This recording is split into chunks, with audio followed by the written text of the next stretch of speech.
People whom you love are not easy. Transform yourself in such a way. Being in your presence, unknowingly, their cup will turn around. As far as your spiritual process is concerned, anyway you're alone.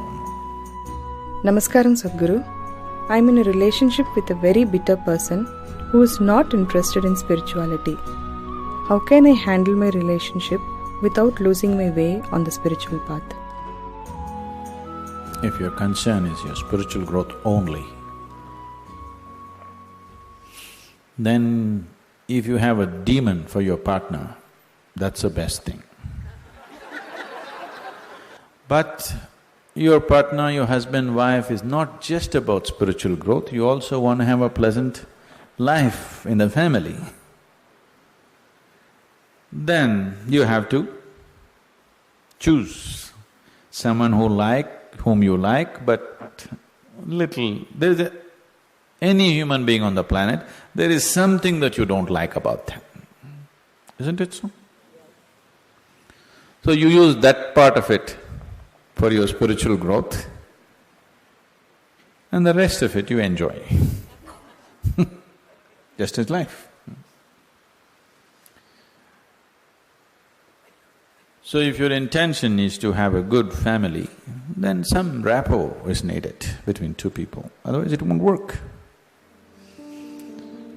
Especially if you have produced children, then rapport is must, otherwise you'll foul the new life that's come up. If you create a foul atmosphere, you'll foul up the new life that is coming up.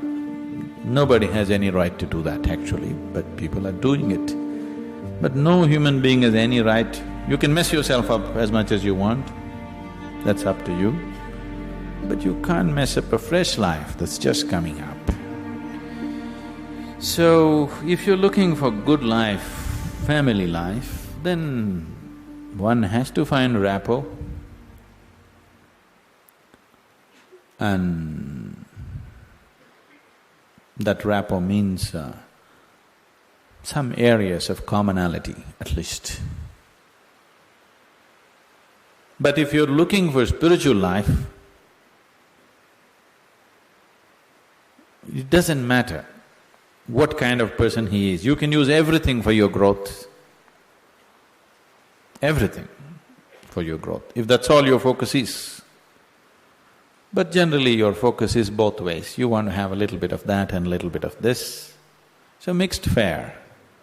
So it gets a little complex. So, to build a rapport takes effort, takes compromise, takes love, endurance. Takes endurance, you know.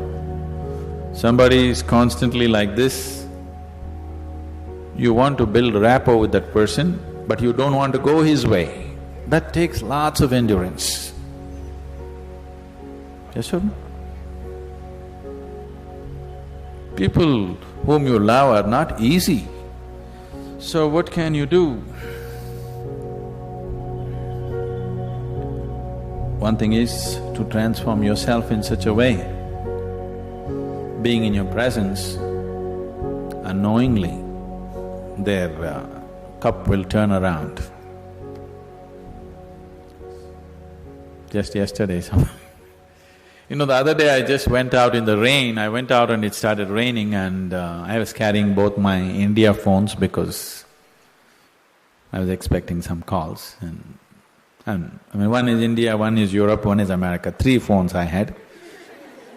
One I had in my jacket, other in my trouser pockets, and by the time I got here it got wet and both the phones just burnt up.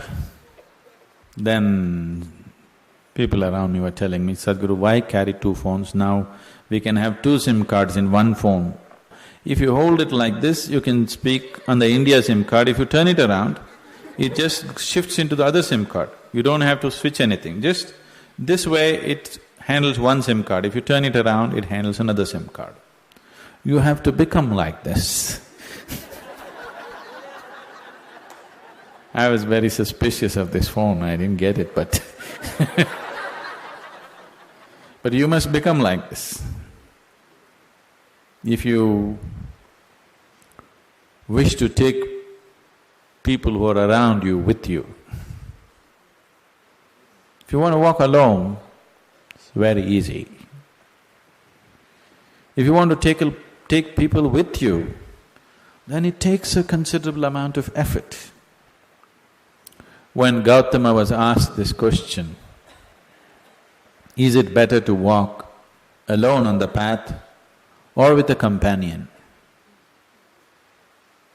He's not like me, he's dry.